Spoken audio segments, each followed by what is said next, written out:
Ketika gawa natin yung reaction video ang kay Barbie Fortesa and delivery ka kung ano na ang status Miss Dollywood PH na interview kay Barbie Fortesa. So nakita ko lang siya now and buti na nakita ko siya bago ako magpatay ng computer ko para magawa natin ng reaction video. Mapakita natin ito kung anong chika ni Barbie. So without further ado, let's all watch this. Ay, mga kadaldal. True to life Barbie doll. Miss Dolly.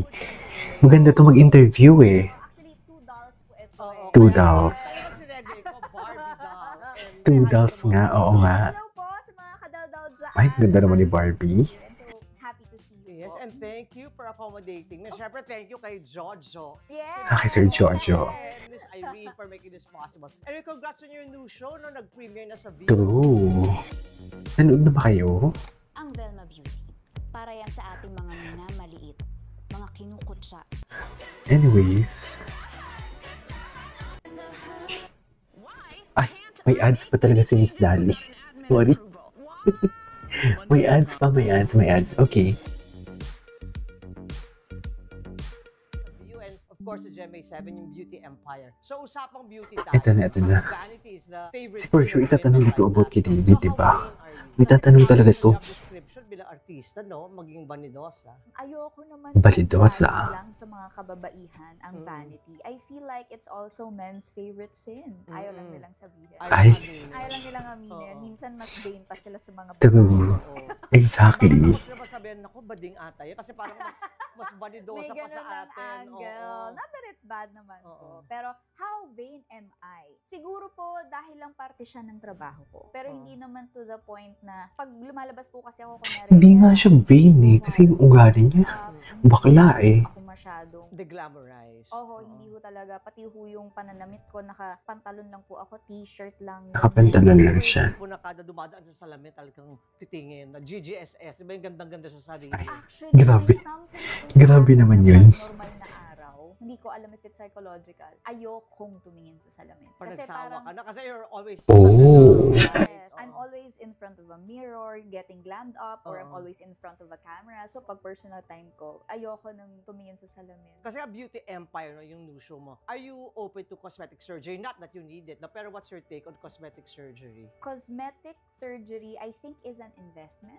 Kasi hindi naman din po biro. Yeah, if you can afford it. True. Ganyang klaseng enhancement. Ako naman, I really support people who do that. Pero wala siya, diba? Yung judgment, oo nga naman. Natin sa mas ikabubuti ng kanya. Bakit nga ba may judgment? Yes. Diba? At saka, ako naman kasi naniniwala naman po ako at walang etos po ito. Bakit nga ba may judgment? Maganda. Kasi it is subjective. Napalitoke. So, umpisa pa lang po, maganda na tayong lahat. Nasa sayo na lang yan kung paano mo siya. Talino niya talaga sa mga ang talino niya talaga. Yes, ganyan po. Kung paano mo siya dadalhin. So, if you feel like you still need to improve something sa sarili mo, pero it will make you feel better if you do it, then go for it. If ever, True. would you consider, kunwari, anong part mo gusto mo enhance or parito? Not that you need it, may improvement or you'd rather stay natural talaga? Well, baka naman po kasi kainin ko rin po ang mga salita ko, di ba? Ayoko naman magsalita ng tapos. Pero sa ngayon po, hindi ko pa ho siya naiisip na what if pag tumanda Farthest from ako, your mind. opo, gagawin ko ba siya? Kasi parang hindi nga rin ako ganun ka-vain to think about it na malayo pa naman in the future. Siguro, well, pag nandun na po tayo. Ganda talaga ni Barbie. Pero parang hindi naman yun. Kasi True. sa nakikita ko po sa nanay ko, maganda pa rin ang nanay ko. Exactly. Actually, kamukhang kamukha niya. Kamukhang kamukha niya yung nanay niya. I got it from my mama, Yun, yeah. with feelings. Your series is also about parang revenge, power struggle. In real life, how do you handle competition? Well, as much as possible po, I avoid competition. So, you only compete with yourself. Not even. Kasi Leo Ay, not kasi even. ako. I'll So, hear siya. Like, I'm parang ganyan Oo. po. So, parang feeling ko po kasi as a Leo, when I put my mind into something, masyado ko siyang i-overthink, i-analyze. So, feeling ko, competition is something negative para sa akin. Baka kasi masyado ko po siyang i-overdo. I might overdo it. Baka hindi siya makabuti for Ang talino niya talaga, no? po ako sa sarili ko. So, mas parang Talaga siya magsalita. I only take what's meant for me. Iniisip ko na this is what I deserve. Tsaka ang ganda-ganda niya. Grabe, ang ganda niya talaga. Doesn't mean na I'm gonna gonna settle for what I have. Or you won't be who I am. complacent, you Hindi won't naman sit on po. your laurels. Hindi naman po, pero there's no pressure. In terms of competition kasi, kaakibat niyan ay pressure eh. Parang yun yung ayokong ibigay sa Pressuring. sarili ko kasi I really want to enjoy my journey. That reminds me of one of the advice that my mom gave me. Ma-share ko lang na siya daw kasi, she never watch her competitors. She just focus on her own path. Kasi pag tingin ka daw ng tingin sa mga kalaban mo, lingon ka na lingon, malalagpasan ka na nila. So parang makes sense talaga Yes yung sinabi. Totoo. Never be satisfied. Kasi, syempre, lagi namang may mas sexy, mas Oo. maganda, mas matangkad. Andun naman tayo, pero nobody can be you. Oh, may And that ibang is vibe. very Exactly. Meron din about Talino. relationships. Sa real life. what's Kainis. your Ang experience ko dyan has to do a lot with karma. Parang I don't really... Magbo-boomerang din. Opo, babalik din. mas ganun na lang. What goes around comes around na lang. Pero Leave it to karma na lang. Opo. Kumbaga kung may ipaglalaban ako, not to seek revenge, but more of para sa improvement ko na lang po. Pero yung revenge kasi parang masyado siyang dark. Masyado siyang dark. Eh, masayahin po Sabi, kami ng don't get pamilya ko. mad, get even. Yes, diba? yun Oo. ganun na lang po siguro. Yung co-star mo this Kylene Alcantara, Yes. pareho kayong nagmo-move on, di ba, from a relationship. So, how's the healing process? Baka you can share din kung paano ka nag-move on. I love Kylene. I really love Kylene so much. Ayokong mapunta po ang conversation natin sa angle na yan. So, I am just here for her and we're really, really happy. Ang saya ko nakatrabaho ko siya It's your ngayon. first time together, Yes, right? to do a drama project po. Mhm. Dati po sa ano po kami, mga all-out Sundays, mga Sunday shows, ganyan. Pero first time ko siyang makita sa kanyang forte. Saka talaga kayong mag-head-to-head kayo dito, di ba? Yes po, yes po. I'm very, very excited about that. And I have been very busy. I am overwhelmed with gratitude. Parang I don't have a right to be lonely. Kasi parang life has been showering me with blessings and good people to be around with. Napakasaya ko po. So you're happier now that you're single, would you say? Well, again po, I really don't want being single to be the reason why I'm happy. Maybe it's because I appreciate the people around me more now and mas marami ako Grabe, ang talino niya sumagot.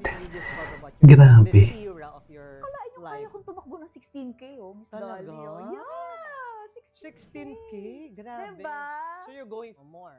If I get the chance and the time to train, why not, diba? Mga marathon, ganyan. Pero ano na po yan, medyo suntok sa buwan na po yan. Kasi I need enough sleep and training for that. Pero ngayon, I'm just really, really happy na I get to spend time with myself. I get With to your family, with your mom. Kasi pagka free days ko, I really look forward to making plans na lumabas, ganyan, nagiging mas outgoing ako ngayon. Just enjoying life. So hindi ka pa handa umibig muli?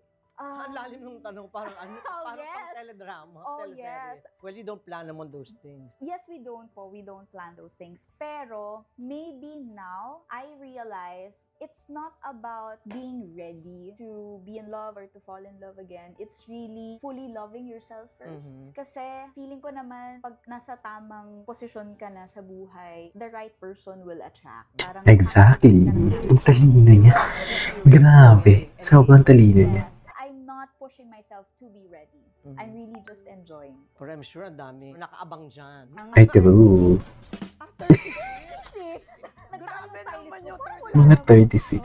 Eme ka naman, Barbie. 36 ang nakaabang. Naku, ano Joke ba? lang po. Hindi, wala po. Hindi po In totoo yun. alphabetical order ba to?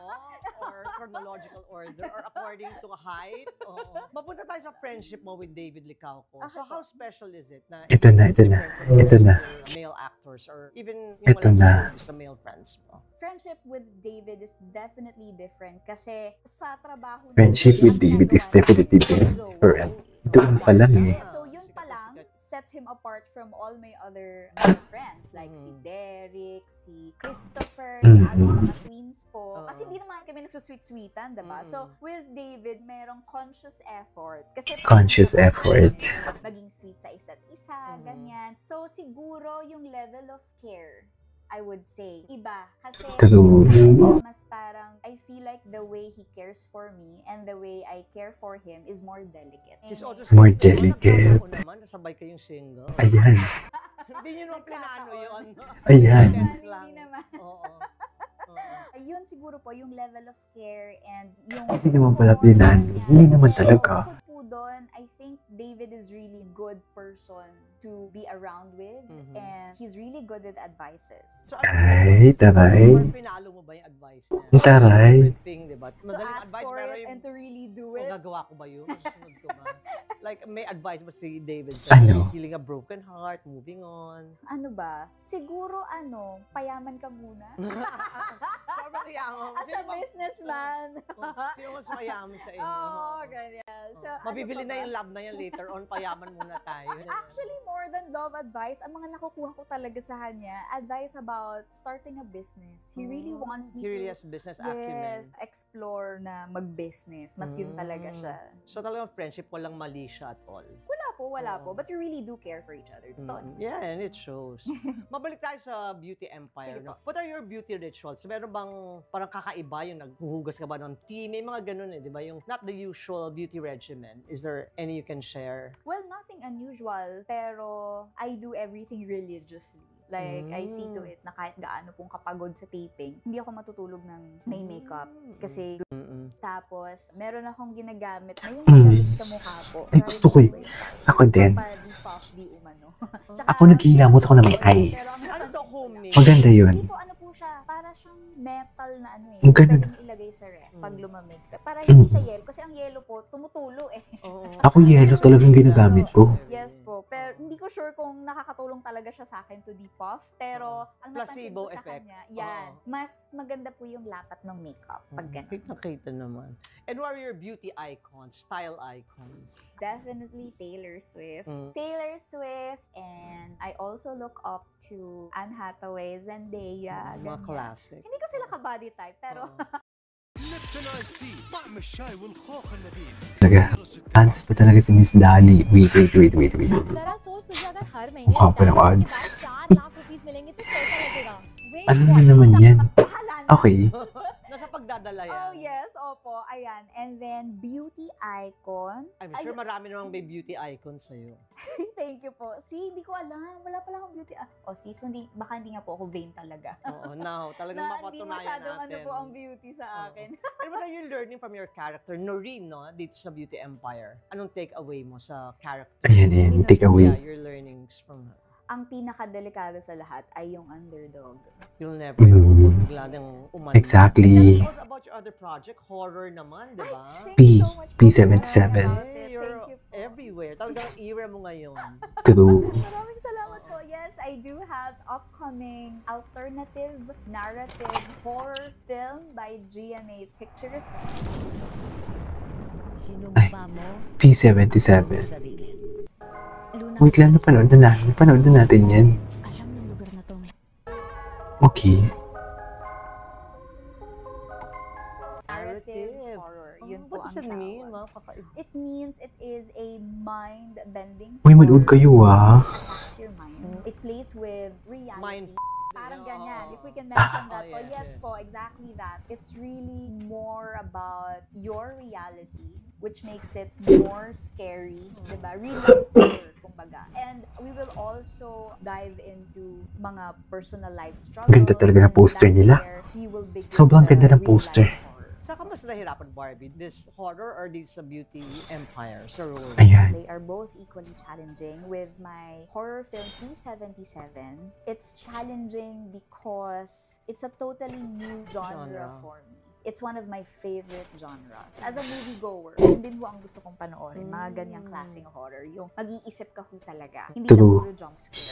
And then, it was also challenging for me doing P77 because I was also doing Pulang Araw at the time. And my other film, Kontrabida Academy, which was straight Oh, up okay. So I was doing a war project, I'm doing a horror film, and a comedy film. Grabe, buti na ako compartmentalize yung mga roles. Ang busy. Di po ba? Ang busy niya eh, no? To feel lonely talaga. Oo. Just really No time. happy. Exactly. Tapos sa Beauty Empire, ang challenge po dito is tingin ko yung building a good camaraderie with my co-actors. Kasi lahat ho sila halos ay unang beses ko lang po makakatrabaho. Dito ko pa lang po malalaman kung paano sila magtrabaho. Technically, emotionally, hindi po ba? Siguro po yun, kung paano magtimpla ng eksena. Pero masaya kasi everyone was so generous and willing na magbigay sa mga eksena. So, walang sapawang kayo ni Kailin kahit pareho kayong bida here. Hindi po, wala po. Oo. At saka ang pinaka Bakit naman may sapawan? Oh, grabe yung teaser Bakit naman may niya. sapawan? Yung Cherry Hill and si Sharon. Actually, totoo. For this generation naman. Oo. Ang pinaka nagustuhan ko po kay Kylie, siya Yung yung baklang-bakla ni Kylie. mataray na character, strong character, na hindi ka maiinis. Bakit? Kasi malalim. Malalim po ang kanyang Oh. ang kanyang pag-aaral. Magaling pala talaga si Kylie, no? At saka pa nga sa character na bakit siya ganun. Mm. So yun yung nagustuhan ko sa kanya na hindi lang niya basta ginawa yung character. Talagang inaral niya po. As a character mo si Noreen, anong nagustuhan mo? How can you relate to Noreen? Nakaka-relate po ako sa character ni Noreen in terms of doing everything for her family. Seeking justice para sa nangyari sa pamilya ko. Gagawin ko po talaga. Si Noreen, siya rin po ang nagpo-provide para sa kanyang family, sa kanyang nanay. Same goes to me, I am a breadwinner. So malalim din po talaga yung hugot ko dito. Ulirang anak. Grabe naman po yung ulira. Oo, Hardworking, passionate. Ulirang anak. Pwede lang pagpatayo ng monumento. Ay, hindi naman. Ayun po. So, mas ganon. And also, dito po kasi... Ganda ni Barbie. Ako talaga yung ate ko. I really look up Ay, to yung my ate sister. niya.